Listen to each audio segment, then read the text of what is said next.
Oke, bismillahirrahmanirrahim. Assalamualaikum warahmatullahi wabarakatuh. Perkenalkan, nama saya Dileja Sidarul Hanif dengan NIM 2200018024. Di sini saya akan mempresentasikan tugas yang telah diberikan, yaitu mengenai perkembangan komputer. Khususnya yang saya ambil di sini adalah perkembangan komputer di Indonesia. Oke. Pada tahun 1967, komputer pertama kali masuk ke Indonesia, ya. Pertama kali masuk ke Indonesia karena saat itu pada komputer generasi ketiga, komputernya sudah mulai berbentuk ringkas, ya, dan melalui izin pemerintah, akhirnya komputer diizinkan masuk ke dalam Indonesia. Nah, salah satu komputer yang pertama kali masuk ke Indonesia ialah komputer Dual 8320, ya.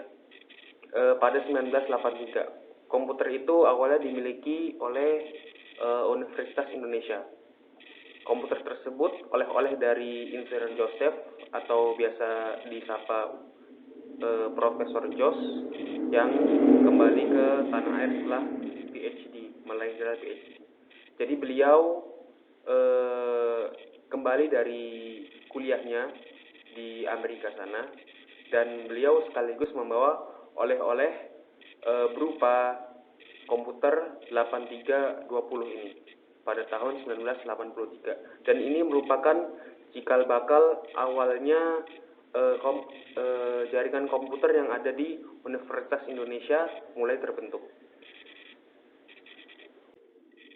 Oke, spesifikasi singkat dari komputer tersebut ialah komputer 8320 beroperasi dengan prosesor dengan basis 32 bit, sistem operasi Unix versi 7, memori 1 MB, serta disk 8 inci 20 MB.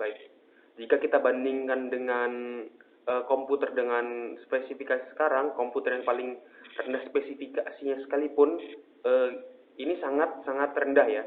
Tapi dengan adanya komputer pertama kali yang ada di UI ini, UI bisa menghasilkan macam-macam berbagai sarjana di bidangnya masing-masing, ya.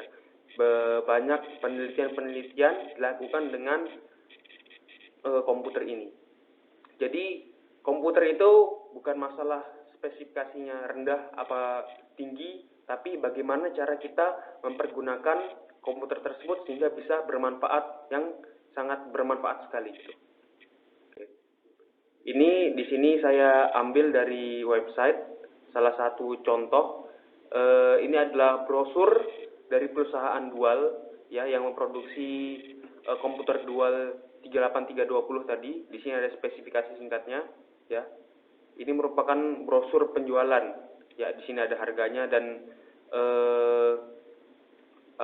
merek-merek lain. Oke, di sini ada CPU 68M dan sekian-sekian. Di sini tadi 20 byte, megabyte, 8 inci hard disk, multi-user Unix operasi sistem, dan lain-lain. Oke, komputer Unix merupakan komputer sistem operasi pertama di Universitas Indonesia. Sistem tersebut sangat terbatas dibandingkan komputer zaman sekarang. Tadi sudah saya jelaskan. Namun, penelitian dengan memanfaatkan komputer tersebut menghasilkan puluhan sarjana S1 UI. Tema penelitian pada masa saat itu seputar bidang komputer seperti email, berkas, LAN, network printer, server, komputer, dan lain-lain, ya. Oke, sudah saya jelaskan tadi. Lalu di sini komputer 2830 ini kemudian dilebihkan dengan Indonesia Gateway. Ya, ketika jaringan sudah mulai masuk ke Indonesia, jaringan internet mulai terbentuk, maka komputer 28320 ini mulai menjadi seperti server lah bahasanya, sehingga dinamakan Indonesia Gateway atau gerbang Indonesia, ya, karena pertama kali sebagai gerbang pembuka majunya teknologi di Indonesia. Komputernya, ini prosesornya. Prosesor pada komputer 28320 ini menggunakan prosesor Motorola ya. Motorola pada saat itu belum dikenal dengan produksi HP, tapi masih dikenal dengan produksi prosesor ya. Dia punya basis 32 bit ya. Motorola yang dulu namanya Freescale Semiconductor memproduksi yang namanya prosesor ini. Unix ini yang digunakan operation system yang digunakan oleh komputer 28320 tadi. Operation system Unix ini tercipta karena kebanyakan komputer hanya memiliki sistem yang bisa berjalan di komputer tersebut. Ya, jadi misalnya ada satu komputer, operation systemnya harus ini, nggak bisa yang lain. Maka dari itu Unix diciptakan untuk mengatasi kekurangan tersebut. Sistem operasi Unix ini bisa berjalan hampir di semua komputer ya, termasuk komputer generasi Supermicro yang berbasis prosesor 32 bit Motorola tadi ya. Oke, mungkin itu saja dari saya. Mohon maaf apabila ada kekurangan, kesalahan, kurang lebihnya dan mohon maaf. Wassalamualaikum warahmatullahi wabarakatuh.